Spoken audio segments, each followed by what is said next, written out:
মসজিদ মাদ্রাসায় আপনি দান না করলে আপনি হেরে গেলেন। মসজিদ মাদ্রাসা কোনোদিন আটকে থাকবে না, কোনো না কোনো ভাবে আল্লাহ চালায় নেবেন। তো মুনাফিকদের স্বভাব দান করো না, এই কথা কয়।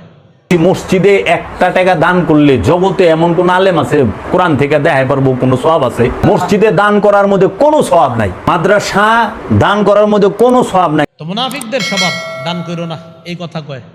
আসসালামু আলাইকুম ওয়া রাহমাতুল্লাহি ওয়া বারাকাতুহু। প্রিয় দর্শক, মসজিদ মাদ্রাসায় দান করলে কোনো সওয়াব নাই। কোরআন ও হাদিসের কোথাও বলা হয় নাই যে মসজিদ মাদ্রাসায় দান করতে হবে। তথাকথিত একজন সুন্নি পীর দাবি করতেছেন যে মসজিদ মাদ্রাসায় দান করলে কোনো সওয়াব নেই। প্রিয় দর্শক, তার এই কথাটা কি সঠিক নাকি ব্যাঠিক? চলুন আমরা জেনে আসি।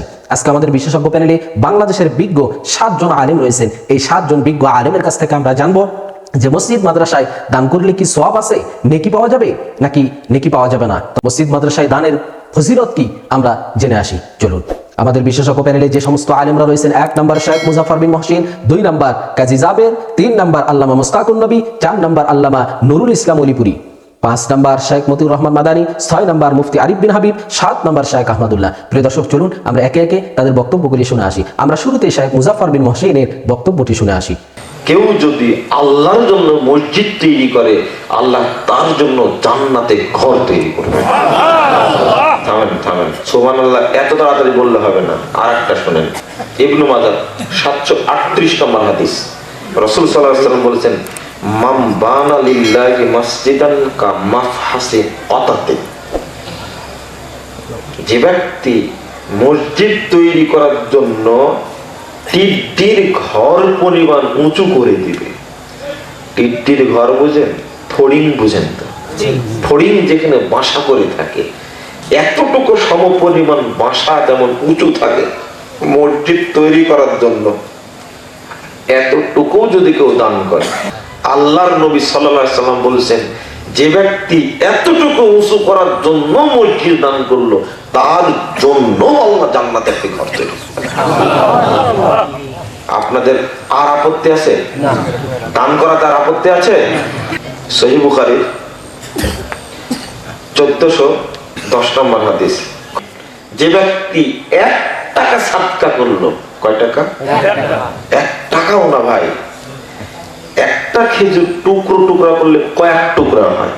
একটা খেজুর, হাজী সাহেব গেছিলেন হজ করতে, তিনি দেখে আসছেন বড় বড় খেজুর, অথবা একটাই খেজুর টুকরা না করলে তো 1 টুকরা খেজুর হবে কি, ওকে টুকরা করা লাগবে। আল্লাহ নবী বলেছেন, মান তাসাদ্দাকা বিআদলি তামরাতিন, 1 টুকরা খেজুর যে হালাল টাকা, হালাল পয়সার আল্লাহর রাস্তায় দান করে, মিন কাসবিন তাইয়িবিন, হালাল উপার্জন থেকে, মহান আল্লাহ 1 টুকরা খেজুরকে ডান হাতে কবুল করে নেন। আমি কইছি মসজিদে 1 টাকা দান করলে জগতে এমন কোন আলেম আছে কোরআন থেকে দেখাই পারবো কোনো সওয়াব আছে? কোনো সওয়াব নাই। মসজিদে দান করার মধ্যে কোনো সওয়াব নাই, মাদ্রাসা দান করার মধ্যে কোনো সওয়াব নাই। কারণ রসুলের জমানায়, সাহাবীর জমানায় মাদ্রাসা ছিল না। মাদ্রাসার জন্ম হইল 1867 খ্রিস্টাব্দে। এই 1867 খ্রিস্টাব্দে দেওবন্দ নামক মাদ্রাসা ভারতবর্ষের দেওবন্দে প্রতিষ্ঠিত করে খলিল আহমদ আমুটি, মাওলানা কাশেম নানুতুবি, এই 2 জন। এবং ওহাবিবাদের সবচেয়ে ভারতবর্ষে যে এজেন্ট, যেটা থেকে ওহাবিবাদটা প্রচার হয়, সেটা হলো দেওবন্দ মাদ্রাসা। মাদ্রাসায় দান করার কথা কোরআনে কই আছে? কোরআন বলছে সূরা বাকারার 177 নম্বর আয়াতে 6টা স্থানে দান করবা, 6 স্থানে দান করার কথা, যে এইখানে দান করলে তোমাদের সওয়াব হবে, পুণ্য হবে। সেটা কি? ইয়েতিম মিসকিনকে, যারা ঋণগ্রস্ত তাদেরকে, অভাবগ্রস্তকে, এগুলো সব মানুষকে কেন্দ্র করে, মুসাফিরকে। আল্লাহর মহব্বতে মাল দান করবা 6 জায়গায়। সূরা বাকারার 177 নম্বর আয়াতে স্পষ্ট কইছে। অহনে বর্তমান সমাজে এইটারে বন্ধ করে দিয়া এই মানুষ অহনে টাকা দেয় না, ওই যে উঠাই দিছে মোল্লারা, এই মানুষ, এরা তো নামাজ পড়ে না, এদিকে টাকা দিচ্ছেন। এরা আইগা হুসেনা মুইতা পানি লয় না, দেখেন না, এরা নেশা পানি খাইব, এরা মানে যত নেগেটিভ কথা আছে মানুষের বিরুদ্ধে বইলা, এই ভিখারিগো টাকা দিলে সওয়াব নাই, লয়ে গেছে মাদ্রাসা বাচ্চারা হিফজি পড়ে, এরা নামাজ পড়ে, এরা আল্লাহ বিল্লাহ করে। এখানে দেবেন, আল্লাহ তো শর্ত দেয় না যে আল্লাহরে ডাকে হেরে টাকা দাও। আল্লাহ কইছে মানুষকে দাও, অভাবগ্রস্তকে দাও, মুসাফিরকে দাও। কয় নাই তো মুসলমান মুসাফিরের কথা না, মসজিদে নিয়ে টাকা দেয়া হে, এই যেটি জগতে কেউ প্রমাণ করা পারবো না মসজিদ এবং মাদ্রাসায় টাকা দিলে কোরআনে বলছে যে সওয়াব আছে। মানে টুকাই না হাদিস বানাইলে তৈব না। আর মহানবী যে মাদ্রাসার কথা কইব, মহানবী যে মনে মাদ্রাসা ছিল, হ্যাঁ যে মাদ্রাসার কথা মহানবী মাদ্রাসা প্রতিষ্ঠিত করছে, মাদ্রাসায় এত মহাত্ম, মহানবী মাদ্রাসা মসজিদের থেকে বড় হইল কি মানুষকে সেবা করা। আল্লাহ রসুল বলছে তোমরা জাহিলি যুগের মতো মসজিদকে চাকচিক্যময় করো না। তাহলে যেখানে আল্লাহ রসুলের নিষেধ যে এত চাকচিক্য মসজিদ থাকবে একদম কি নরমাল সাদা মাঠা, এখন প্রতিযোগিতা লেগে গেছি কে কত দামি ঝাড়বাতি লাগাই পারে, কে কত দামি এসি লাগাইতে পারে। কোন মসজিদে দিয়েছিলেন হুজুর নফল সাদাকা, হুজুর 100 টাকা দিয়ে বিদ্যুৎ বিল দিয়ে দিয়েছেন, 100 টাকাও তো দিলেন। এবার বলেন গরিবকে দিলে যা হবে মসজিদে দিলে তার থেকে কোটি কোটি গুণে বেশি হবে। কয়টা গেল? এবার 3 নাম্বার, ওই 100 টাকাই না কোনো মাদ্রাসা দিলেন। কোথা দিলেন? হুজুর 100 টাকা দিয়ে মাদ্রাসার ছাত্রদেরকে কিছু খাওয়া দিলেন, এই হলো 100 টাকা দিলেন মাদ্রাসার ছাত্রদেরকে। গরিবকে দিলে যা হয়তো তার থেকে কোটি গুণে বেশি হবে মসজিদে, মসজিদে দিলে যা হয়তো তার থেকে কোটি কোটি গুণে বেশি হবে মাদ্রাসা। প্রশ্ন হুজুর কেন? প্রশ্ন কেন? গরিবকে দিলেন, গরিব খেয়ে ফেললো, শেষ। রব যা দেওয়ার দিয়ে দিলেন। এবার মসজিদে দিলেন, মসজিদ এই মসজিদের দেয়াল না হয় 100 বছর, আচ্ছা না হয় 200 বছর, 200 বছর পরে দেয়াল শেষ। ওখানে চলছে কয় বেলা? গরিবকে দিচ্ছেন আর কয় বেলা? এবার মসজিদে দিচ্ছেন আর কয় বেলা? 200। এবার দিলেন মাদ্রাসায়। এবার কেমন জানেন? আপনাদেরকে তো এই উদাহরণ দিলে খুব ভালো বুঝবেন। এবার হলো আম খাওয়ার, আমের বাগান লাগানোর মতো। একজনে 100 টাকা দিয়ে আম কিনছে 4টা 5টা 1 কিলো 2 কিলো আইনা বাড়িতে খেলো, শেষ। আরেকজনে বুদ্ধি করে একটা আমের চারা নিল। আরে সুবহানাল্লাহ। এবার বলেন আমের চারা লাগাইলো। প্রথম বছরে 40টা, দ্বিতীয় বছরে 400টা, তৃতীয় বছরে 4000, চতুর্থ বছরে 40,000। সুবহানাল্লাহ। 100 টাকার আমে আর 100 টাকার গাছে পার্থক্য যদ্দূর, গরিবকে দেওয়া আর মাদ্রাসা মসজিদে দেওয়ার পার্থক্য এদ্দূর। এবার না সব কোন কেমন হলো? কেমন পাবেন ইনশাআল্লাহ? আল্লাহ আপনার হায়াতের মধ্যে বরকত দান করুন। আল্লাহ মেওয়াসবকে উত্তম থেকে উত্তম বিনিময় দান করেন, দুনিয়াতেও দিয়ে দেন, আখিরাতেও দিয়ে দেন। এই জন্য মাদ্রাসাকে বুকে লালন করবেন, মাদ্রাসাকে বুকে ধারণ করবেন। মাদ্রাসা আমার, এটা বলবেন মাদ্রাসা আমার। মাদ্রাসা কার বলেন? বলবেন কি মাদ্রাসা আমার, এই মাদ্রাসা আমার, এই মাদ্রাসা আমার। আপনি যদি বলেন মাদ্রাসা আমার, ইনশাআল্লাহ কিয়ামতের ময়দানে মাদ্রাসা বলবে ইনি আমার। কিয়ামত পর্যন্ত নবীগণের কাজ কারা চালাবেন? একমাত্র আলেমগণ চালাবেন। এই আলেম তৈরি হয় একমাত্র মাদ্রাসায়। এই জন্য যারা মাদ্রাসায় সাহায্য সহযোগিতা করে, টাকা পয়সা দিয়া হোক, শ্রম দিয়া হোক, পরামর্শ দিয়া হোক, মাদ্রাসার ছাত্র লজিং দিয়া হোক, মাদ্রাসার বোর্ডিংয়ের ছাত্রদের খুরাকি 1 বস্তা চাউল দিয়া হোক, মাদ্রাসার বিল্ডিং বানানোর জন্য 1 ব্যাগ সিমেন্ট হোক,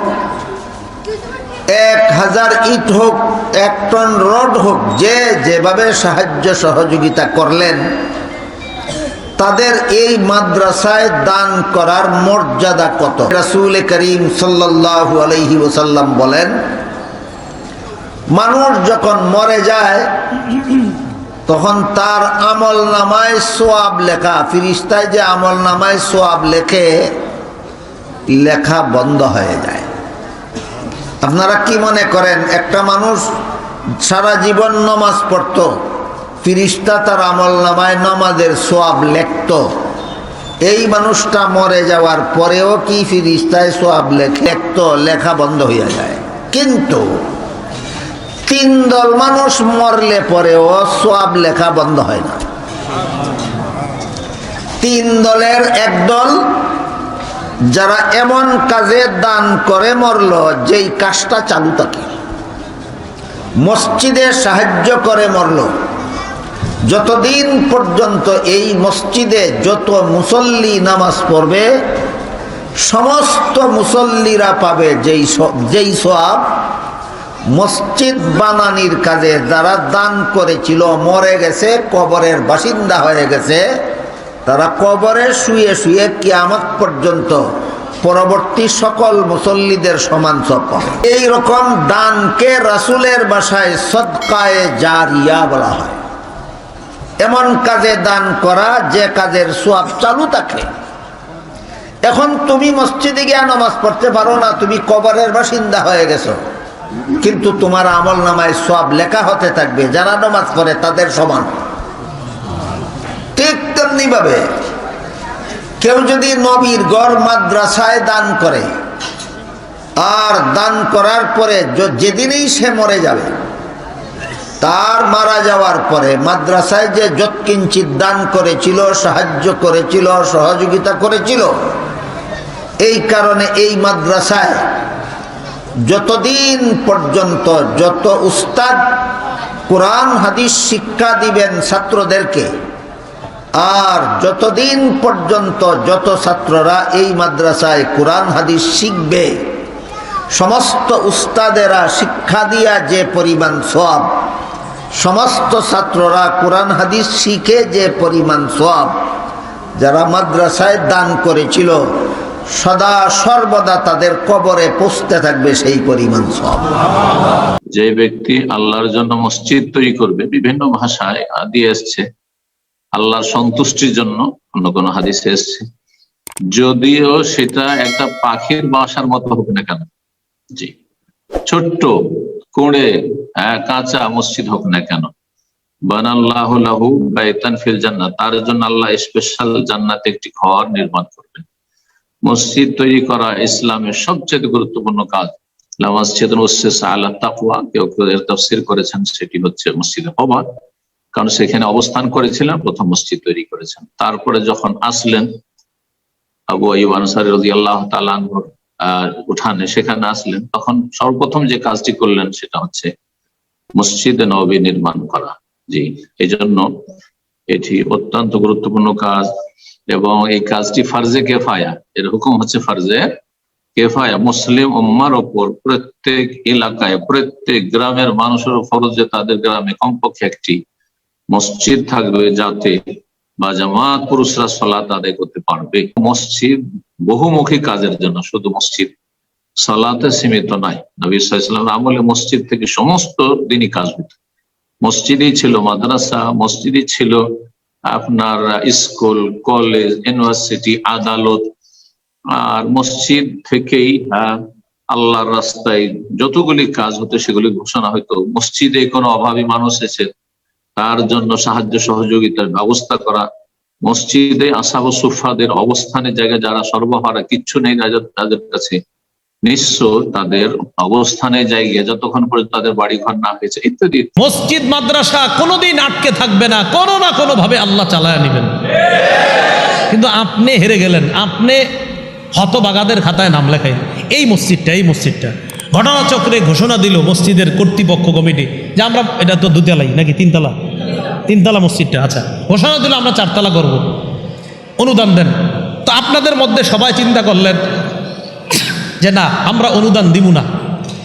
তো এই যে আপনারা হঠাৎ চিন্তা করলেন অনুদান দিব না, আপনারা নিজেরাও জানেন নাই আপনাদের মাঝেই 2-4 জনের দিল আল্লাহ তৈরি করে দিবে, আপনাদের 100 জনেরটা ওই 3-4 জন দিয়ে দিবে। আল্লাহর ঘর এটা হবেই, আপনি দিলে ভাগ্যবান, না দিবেন হতভাগা, কিন্তু আল্লাহর ঘরের কাজ আটকে থাকবে না, এ কথা নিশ্চিত। কোনোদিন শুনছেন যে মসজিদের কাজ আটকে থাকে? কখনো? হ্যাঁ, আটকে থাকে 7 দিন 5 দিন, আবার শুরু হয়। একটা পর্যায়ে ওই কাজটা সমাপ্ত আল্লাহ করার ব্যবস্থা করি। তো মুনাফিকদের স্বভাব দান করো না, এই কথা কয়। তাহলে আমরা এই কথা বলবো না। হ্যাঁ, খারাপ কাজে কেউ দান করতে গেলে বলবো ভাই খারাপ কাজে দান করো না, ভালো কাজে দান করো।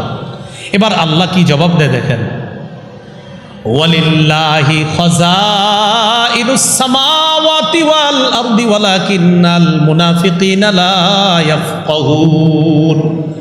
আল্লাহ কয় এদেরকে জানায়া দেন আসমান জমিনের খাজানা ধনভাণ্ডার আমি আল্লাহর, আমি আল্লাহ যা চাই যাকে চাই তাকে দান করব। এরা বলার কে? আরে ধনভাণ্ডার তো আমার, আসমানের খাজানা আমার, জমিনের খাজানা আমার, দিব তো আমি, যাকে ইচ্ছা তাকে আমি দিব। এরা কয় দান করো না, এরা দান না করলে কি হবে, খাজানা তো আমি আল্লাহ। তো মুনাফিকদের স্বভাব দান করো না এই কথা কয়। মসজিদে দানের ব্যাপারে কোরআন হাদিসে অবশ্যই বলা আছে। আল্লাহ রাব্বুল আলামিন কোরআনে মসজিদ আবাদকারীদের গুণের কথা উল্লেখ করেছেন। ইন্নামা ইয়ামুরু মাসাজিদাল্লাহি মান আমানা বিল্লাহ, যারা আল্লাহর ঘর আবাদ করেন। আল্লাহর ঘর আবাদ তো নির্মাণ করতে হবে, তারপর তো আবাদ। তারপরে যে ইব্রাহিম আলাইহিস সালাম মসজিদ নির্মাণ করেছেন, সেটার মসজিদের সেবা নিয়ে অনেকগুলো আয়াত কিন্তু কোরআনে রয়েছে। তো মসজিদ নির্মাণ সাধারণ সেবা যদি এরকম ফজিলতপূর্ণ হয়, তারা নির্মাণ সেটা তো ফজিলতপূর্ণ বলাই বাহুল্য। আর তাছাড়া হাদিসে সুস্পষ্টভাবে পরিষ্কারভাবে মসজিদ নির্মাণের অনেকগুলো ফজিলত এবং সওয়াবের কথা বলা আছে। যেমন নবী সাল্লাল্লাহু আলাইহি ওয়াসাল্লাম বলেছেন, মান বানালিল্লাহি মাসজিদান, যে ব্যক্তি আল্লাহর জন্য একটা মসজিদ নির্মাণ করবেন, আল্লাহু লাহু, অর্থাৎ যদি কেউ একটা পাখির ছোট বাসার মতো করেও মসজিদ বানায়, রূপকর্তে এখানে বোঝানো হয়েছে যে ছোট্ট মসজিদও যদি বানায়, আল্লাহ তাআলা তার জন্য জান্নাতে ঘর নির্মাণ করবেন। তাহলে মসজিদ নির্মাণ করলে তার জন্য কোনো ফজিলত বা মর্যাদা বা সওয়াবের কথা বলা নাই, কি বলেছে আপনাকে? আবার এটি একটা সাদকা জারিয়া, অর্থাৎ যে দান এর ধারা, যে দানের উপকারিতা দীর্ঘকাল মানুষ ভোগ করতে থাকবে। প্রিয় দর্শক, এতক্ষণ আমরা শুনছিলাম বাংলাদেশের বিজ্ঞ 7 জন আলেমের কাছ থেকে যে মসজিদ মাদ্রাসায় দান করলে সওয়াব পাওয়া যাবে কিনা, মসজিদ মাদ্রাসায় দান করা যাবে কিনা। তথাকথিত একজন সুন্নি পীর সাহেব তিনি বলেছেন, মসজিদ মাদ্রাসায় দান করলে কোনো সওয়াব হবে না, মসজিদ মাদ্রাসায় দান করার বিষয়ে কোরআন ও হাদিসে কোথাও বলা হয় নাই। তার এই কথাটা কি সঠিক নাকি ব্যাঠিক? আমরা বিজ্ঞ আলেম ওলামাদের বক্তব্যগুলি শুনছিলাম। প্রিয় দর্শক, সহিহ বুখারীর 450 নম্বর হাদিসের মধ্যে নবীজি সাল্লাল্লাহু আলাইহি ওয়াসাল্লাম বলেছেন যে কোনো ব্যক্তি যদি দুনিয়াতে একটি মসজিদ নির্মাণ করে, আল্লাহ তাআলা ওই ব্যক্তির জন্য জান্নাতে একটি ঘর নির্মাণ করেন। আরো অনেক হাদিসের রেফারেন্স দিয়ে এখানে বিশেষজ্ঞ আলেমরা কথা বলেছেন। আল্লাহ তাআলার প্রিয় জায়গা মসজিদ, আর মাদ্রাসাতে কোরআন ও হাদিসের দর্স দেওয়া হয়, কোরআন ও হাদিসের শিক্ষা দেওয়া হয়। সে বিষয়ে মসজিদ এবং মাদ্রাসায় দুটাতেই দান করার বিষয়ে বিশেষজ্ঞ আলেম ওলামাগণ কথা বলেছেন। প্রিয় দর্শক, আমরা এখানে বিজ্ঞ 7 জন আলেমের কথা শুনেছি। এই 7 জন বিজ্ঞ আলেমের মধ্যে থেকে যার কথাগুলি কোরআন ও হাদিসের দলিল ভিত্তিক মনে হবে, আমরা তার কথাটাই, তার মতটাই গ্রহণ করে নিব ইনশাআল্লাহ। কোন ব্যক্তির মন গড়া কথা আমরা মেনে নিব না। আমাদেরকে যারা কোরআন ও হাদিসের সঠিক দলিল দিতে পারবে, সঠিক রেফারেন্স দিতে পারবে, আমরা তার কথাটাই, তার মতটাই গ্রহণ করে নিব ইনশাআল্লাহ। আল্লাহ তাআলা আমাদের সবাইকে যেন সকল প্রকার ফিতনা থেকে হেফাজত করেন। আসসালামু আলাইকুম ওয়া রাহমাতুল্লাহি ওয়া বারাকাতুহু।